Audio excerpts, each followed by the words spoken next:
السلام علیکم ناظرین، دنیا نیوز پر آپ دیکھ رہے ہیں پروگرام نقطہ نظر۔ میں ہوں آپ کا میزبان محمد اشمل جامی، اور کچھ ہی دیر بعد پروگرام میں ہمیں جوائن کریں گے عمان سے مجیب الرحمان شامی صاحب بھی۔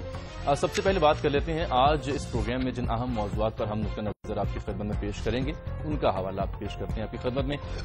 یمن کی جو صورتحال تھی اس پر جو پاکستانی پارلیمنٹ کا مشترکہ اجلاس ہے وہ آج دوسرے روز بھی جاری رہا، اور کل صبح 10:30 بجے تک کے لیے اسے ملتوی کیا گیا۔ آج کے دن کی خاص بات یہ تھی کہ وزیر اعظم میاں محمد نواز شریف تشریف لائے ایوان میں، انہوں نے خطاب بھی کیا اور جو حکومتی موقف ہے اس کی قدر وضاحت کی، کیونکہ ہم نے دیکھا کہ کل خواجہ آصف جو وزیر دفاع ہیں انہوں نے پالیسی سٹیٹمنٹ ضرور پڑھ کر سنائی، لیکن کل پی ٹی آئی کی ایوان میں آمد ہوئی، اس کے بعد کئی جماعتیں آپس میں الجھتی رہیں پی ٹی آئی کی آمد کے حوالے سے ہی۔ جو پالیسی سٹیٹمنٹ تھی اس پر تفصیلی بحث نہ ہو سکی، ماں سوائے چودھری اعتزاز احسن کے تفصیلی گفتگو اس پر نہیں ہو سکی۔ تو آج دوسرے دن اس پر تفصیلی بات چیت ہوئی، وزیر اعظم خود ایوان میں آئے اور انہوں نے کہا کہ ترکی سے کسی چیز کا ہمیں انتظار ہے، کل تک جواب آ جائے گا، اس کے بعد آئندہ کا لاہ عمل جو ہے وہ ہم طے کریں گے۔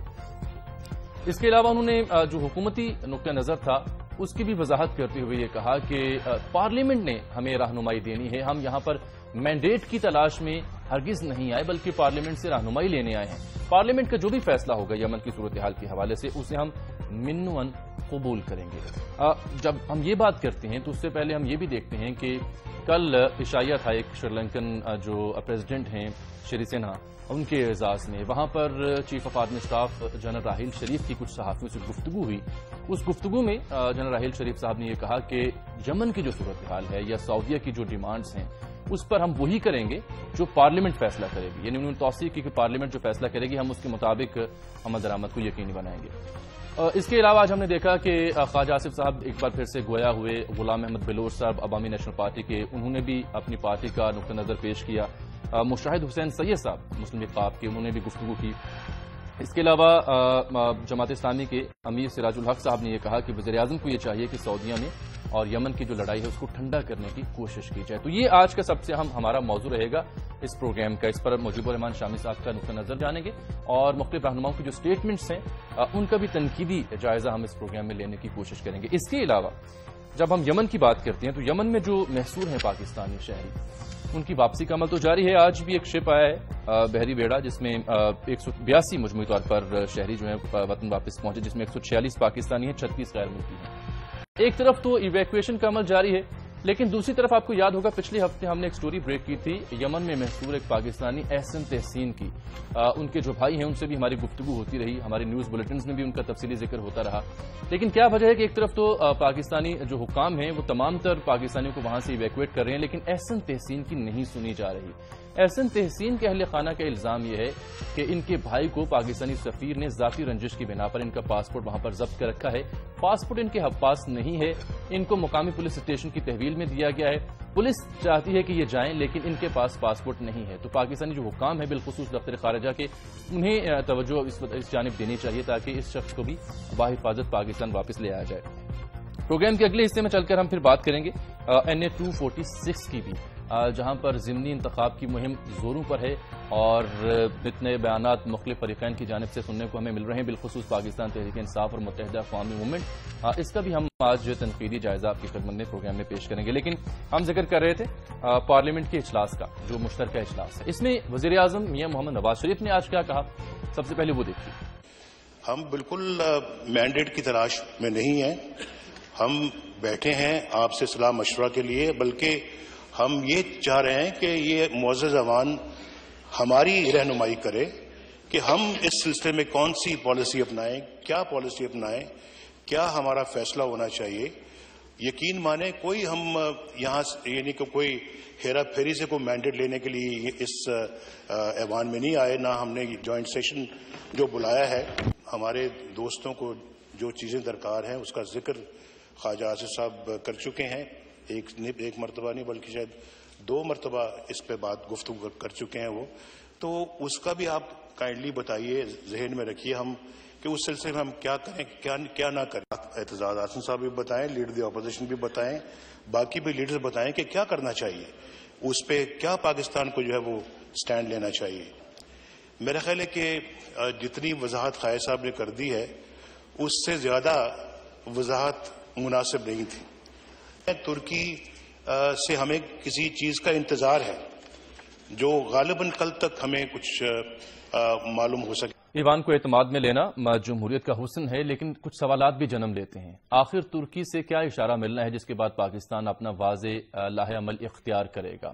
اس کے علاوہ جب وزیر اعظم یہ کہتے ہیں کہ خواجہ آصف صاحب نے کل اپنی پالیسی سٹیٹمنٹ میں جتنی بات کر دی وہ کافی تھی، یہ وہ کیوں کہتے ہیں؟ کیوں نہیں تمام حقائق منظر عام پر لے کے آتے گورنمنٹ؟ اور اگر ایسے کچھ حقائق یا ایسے موضوعات ہیں جن کو ڈسکس کرنا پبلکلی مناسب نہیں ہے تو پھر خورشید شاہ صاحب نے جیسا کہا کہ ان کیمرہ اجلاس بلایا جائے جس میں تمام جو سیاستدان ہیں، پارلیمانی پارٹیوں کے رہنما ہیں، ان کو بھی اعتماد میں لیا جائے، تو یہ بھی کیا جا سکتا ہے۔ اس کے علاوہ بھی کئی سوالات جنم لیتے ہیں اس مشترکہ اجلاس پہ اور حکومت کا جو موقف ہے اس حوالے سے۔ ان سب پہ بات کریں گے ایک بریک کے بعد۔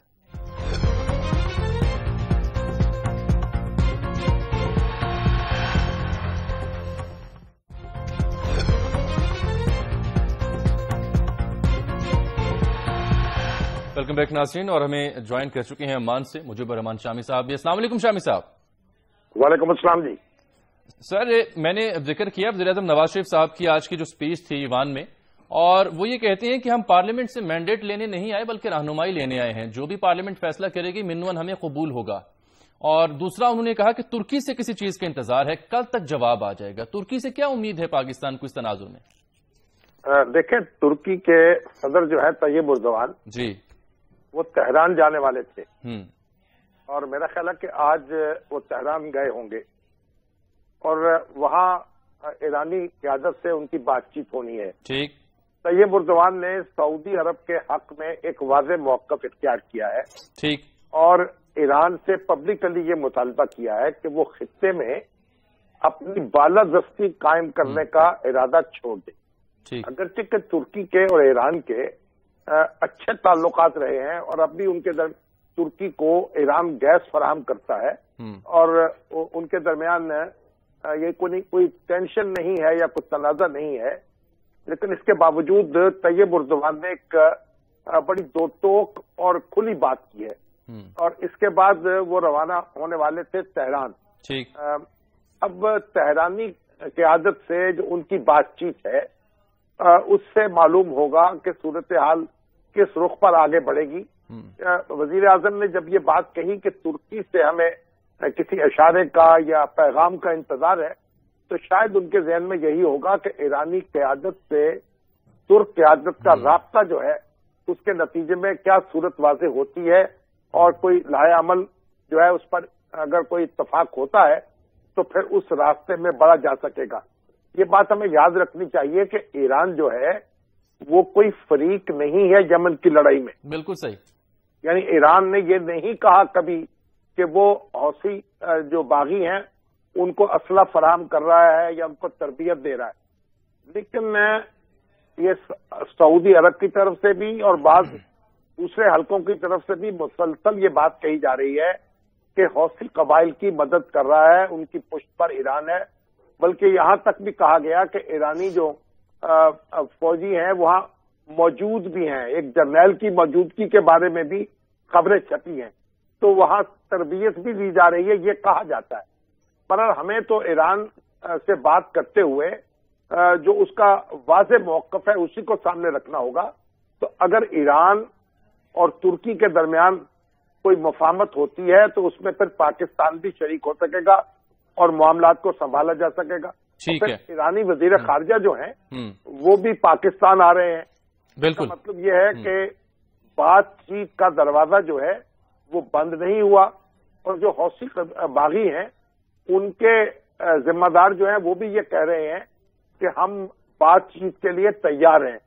اگرچہ کہ ظاہر ہے کہ صرف اس اعلان سے تو بات چیت کی بیس جو ہے بچھ نہیں سکتی، لیکن بہرحال ایک کوشش ضرور ہو رہی ہے، اور اگر یہ مذاکرات کے ذریعے مسئلہ حل کرنے کی امید پیدا ہوتی ہے تو پھر اور طریقے سے معاملات آگے بڑھیں گے۔ ٹھیک ہے، تو میرا خیال وزیر اعظم کے بیان کو اسی تناظر میں دیکھنا چاہیے۔ ٹھیک ہے، کچھ بین الاقوامی میڈیا کی رپورٹس اور تجزیے بھی کچھ ایسے ہی ہیں کہ جو ترکی ہے وہ پروبیبلی شٹل ڈپلومیسی شروع کرنے جا رہا ہے اس سارے تناظر میں، پاکستان اس کا ایک اہم ساتھی ہوگا اس ساری سفارتکاری میں۔ تو یہ جو آپ بات کریں انٹرنیشنل میڈیا بھی کچھ ایسا ہی تبصرہ کر رہا ہے کہ شٹل ڈپلومیسی شروع ہوگی۔ دوسرا جو وزیر اعظم نے یہ کہا کہ ہم مینڈیٹ نہیں رہنمائی کے لیے یہاں پر آئے ہیں۔ ہمیں رہنمائی دی جائے یہاں پر آپ کے پاس آئیں. اور آرمی چیف نے بھی کہہ دیا کہ جو پارلیمنٹ فیصلہ کرے گی اس کے مطابق ہی ہم عمل درآمد کریں گے. دیکھیے میں یہ دیکھ رہا تھا کہ شیخ رشید صاحب نے کل یہ ارشاد فرمایا تھا کہ اصل فیصلہ تو فوجی قیادت کو کرنا ہے، ہم پارلیمنٹ میں ایسے ہی بات چیت کر رہے ہیں. محض دکھاوا اور کمپنی کی مشہوری کے لیے پارلیمنٹ کا اجلاس ہے، یہ ان کا ایگزیکٹ سینٹینس ہے شامی صاحب. تو شیخ صاحب جو ہیں وہ راول پنڈی کی ترجمانی کا دعویٰ کرتے ہیں ہمیشہ، لیکن اب لگتا ہے کہ معاملہ مختلف ہو چکا ہے اور ان کا کوئی رابطہ ایسا رہا نہیں. اب کیونکہ آرمی چیف نے آج واضح کیا اور بات بھی درست ہے کہ فیصلہ کرنے کا فورم جو ہے وہ پارلیمنٹ ہے، فوج فیصلہ کر کے پارلیمنٹ کو نہیں بتا سکتی. اور آرمی چیف نے یہ بات شامی صاحب یہاں پروگرام میں ہم بڑھے ایک بریک کی جانب. ناظرین آپ سے ملاقات ہوتی ہے ایک بریک کے بعد.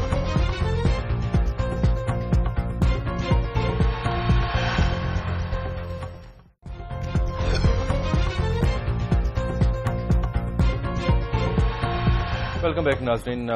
شامی صاحب بریک سے پہلے ہم بات کر رہے تھے ترکی کی. تو جیسا کہ آپ نے کہا کہ ترکی کے صدر جو ہیں وہ ایران پہنچ رہے ہیں، تو پہنچ چکے ہیں، اب سے کچھ دیر پہلے وہ پہنچے ہیں، ملاقاتیں ان کی شروع ہو چکی ہیں. اور ساتھ میں ہم ذکر کرتے وزیر اعظم کی اسپیچ کا اور دیگر جو معزز اراکین پارلیمنٹ نے جو اعتراضات اٹھائے. تو میں چاہ رہا ہوں تبصرہ پورا ہو جائے، پھر اس کے بعد میں باقیوں کی بات کروں. نہیں، باقیوں کی بات کرنے کی خاص ضرورت نہیں ہے. جو اعتراضات ہیں یہ چھوٹی چھوٹی جماعتوں کے جو لیڈر ہیں ان کو یہ سمجھنا چاہیے کہ یہ کوئی ملکی سیاست پر گفتگو نہیں ہو رہی. ٹھیک. یا کوئی اپوزیشن اور حکومت کے درمیان کوئی تسل نہیں ہو رہی.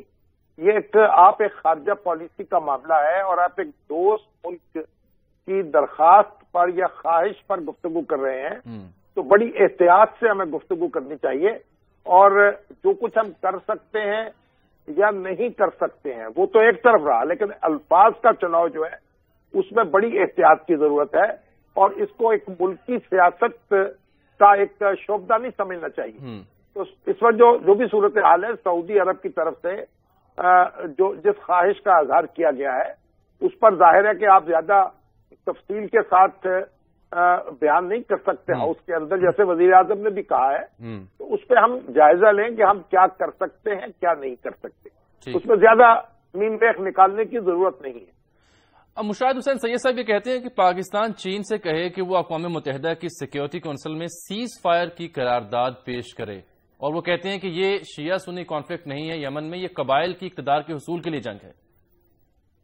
دیکھیے ہم تو بار بار یہ کر چکے ہیں یہ شیعہ سنی کانفلکٹ نہیں ہے، اور ویسے بھی جو حوثی قبائل ہیں وہ اس طرح کے اثنا عشری شیعہ بھی نہیں ہیں، وہ زیدی فرقے سے تعلق رکھتے ہیں جس کی ایک اپنی الگ فقہ ہے. ہمیں اسے فرقہ وارانہ معاملے میں نہیں دیکھنا چاہیے.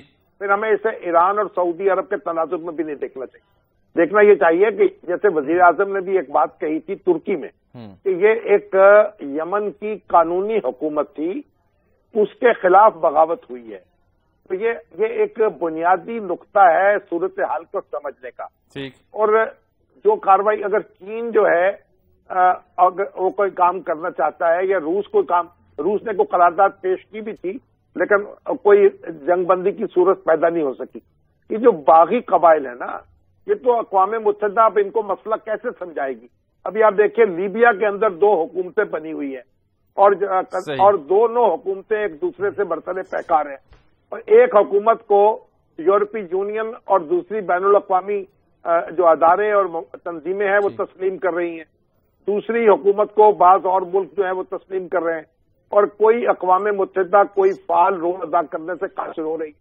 تو یمن کے اندر یہ جو باغی قبائل ہیں ان کو کیسے مجبور کیا جائے گا کہ وہ ہتھیار رکھ دیں یا صلح پہ آ جائیں. لیکن ہمیں یہ صلاح مشورہ سب سے کرنا چاہیے، جس میں درست بات ہے، اور صلاح مشورے کے بعد آگے قدم بڑھانا چاہیے.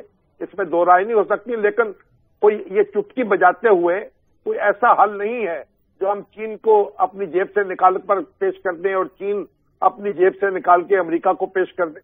یہ ساری صورتحال کو سمجھنا چاہیے. بین الاقوامی معاملات ہیں، اس میں تدبر کی ضرورت ہے، احتیاط کی ضرورت ہے اور سوچ سمجھ کر زبان کھولنے کی ضرورت ہے. ٹھیک ہے.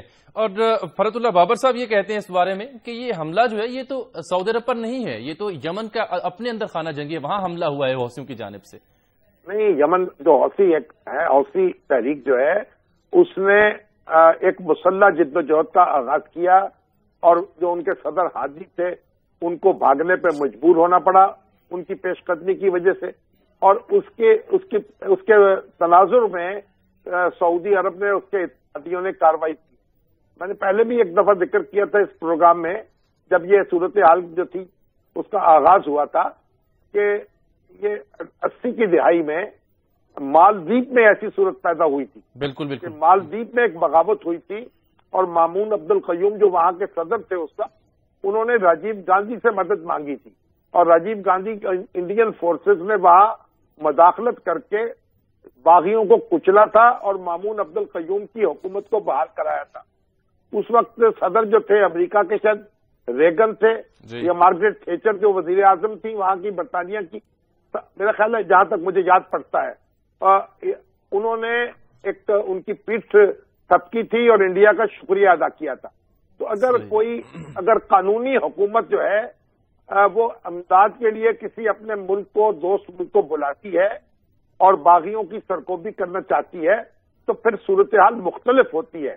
یعنی کہ مسلح بغاوت جو ہے اگر وہ کسی قانونی حکومت کے خلاف ہوگی تو پھر باغیوں کو وہ قانونی جواز حاصل نہیں ہو سکتا، یا ان کو برابر کا فریق نہیں سمجھا جا سکتا۔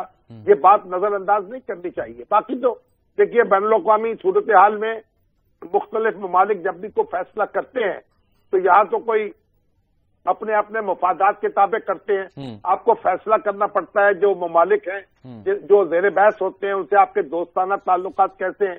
اب سعودی عرب کیونکہ اس میں ایک فریق ہے، اب سعودی عرب سے ہمارے بہت قریبی دوستانہ تعلقات ہیں، تو ہم یہ نہیں چاہتے کہ اپنے جو دوست ہیں مشکل کی گھڑی میں ان کو یہ تاثر ہو کہ ہم لے تو لال سے کام لے رہے ہیں اور معاملات کو لٹکا رہے ہیں۔ یہ ہمیں بنیادی بات یہ سمجھنی چاہیے، باقی تفصیلات طے کرنا تو پھر اپنی اپنی ضروریات کے اور اپنی اپنی لمیٹیشنز کے مطابق ہوتا ہے۔ ٹھیک ہے، اسی معاملے سے جڑا ایک آخری نقطہ ہے جو غلام محمد بلور صاحب نے اٹھایا، میں چاہتا ہوں ذرا اس پر بھی آپ کا تبصرہ ہم جان لیں۔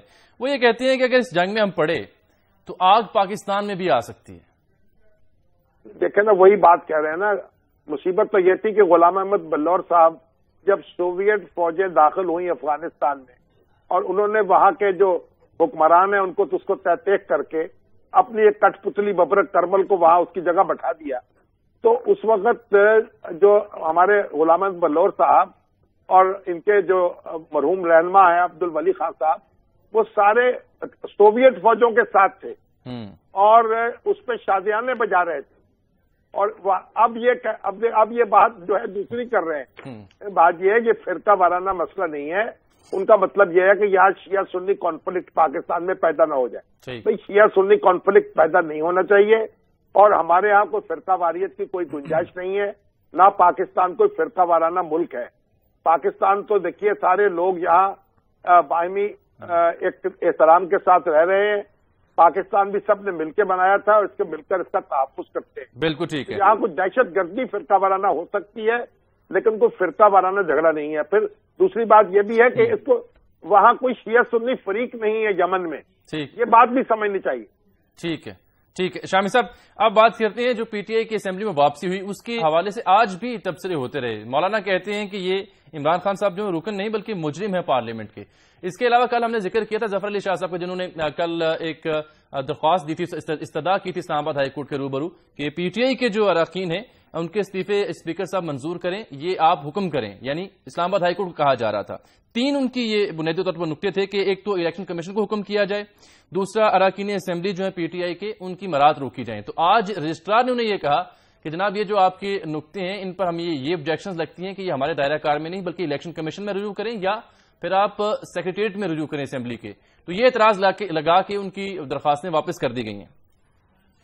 دیکھیے ظفر علی شاہ صاحب تو ایک بڑے سینئر قانون دان ہیں، ان کو معلوم ہونا چاہیے کہ ہر ادارہ جو ہے کانسٹیٹیوشن کے تحت اس کا اپنا اپنا اختیار ہے۔ کسی رکن کے استعفے کو قبول کرنا یا اس کے بارے میں اطمینان کرنا یہ اسپیکر کی ذمہ داری ہے۔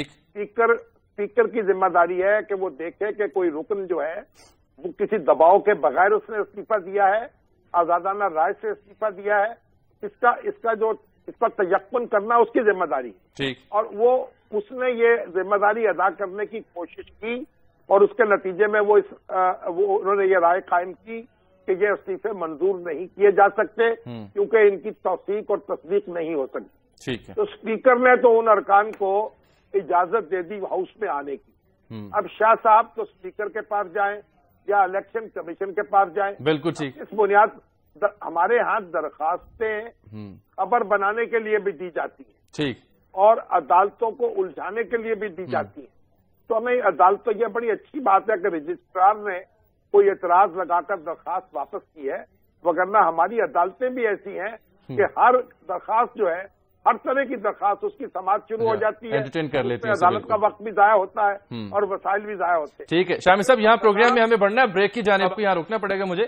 ناظرین آپ سے ملاقات ہوتی ہے ایک بریک کے بعد.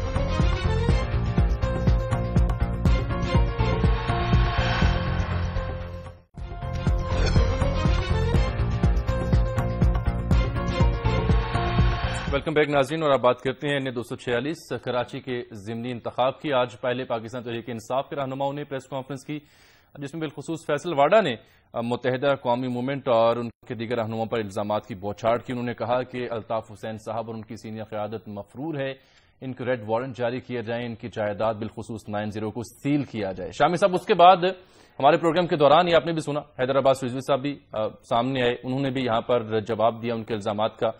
تو ابھی تو 2 ہفتے باقی، لیکن جو الزامات ہیں وہ بہت زوروں پر ہیں اور لگتا ہے کہ حالات کشیدگی کی جانب بڑھ رہے ہیں. فیصل صاحب جو ہیں وہ بھی ماشاءاللہ کافی منہ زور مقرر ہیں اور تابڑ توڑ حملے کرتے ہیں اپنے حریفوں پر. لیکن حیدرآباد رضوی صاحب نے جو جوابی پریس کانفرنس کی ہے اس کا لہجہ تو بہت گرم تھا، لیکن جو بات انہوں نے کہی ہے وہ یہ ہے کہ ہم عدالتوں میں جائیں گے اور ان کے خلاف کارروائی کریں گے. اور یہ بھی کہا کہ جمہوریت صبر کا اور برداشت کا اور تحمل کا نام ہے. تو یہ ایک بڑی اچھی بات ہے. دیکھیے اگر عدالتوں میں آپ جاتے ہیں کسی کے خلاف اور توہین یعنی وہ آپ کے حق کے عزت کی کارروائی کرتے ہیں تو اس کی تو کوئی مخالفت نہیں کر سکتا، نہ اس کی کوئی مذمت کر سکتا. یہ تو بڑی اچھی بات ہے. اور اگر حیدرآباد رضوی صاحب یہ کہتے ہیں کہ جمہوریت برداشت کا اور تحمل کا نام ہے تو اس کو بھی خوش آئندگی کہا جا سکے گا.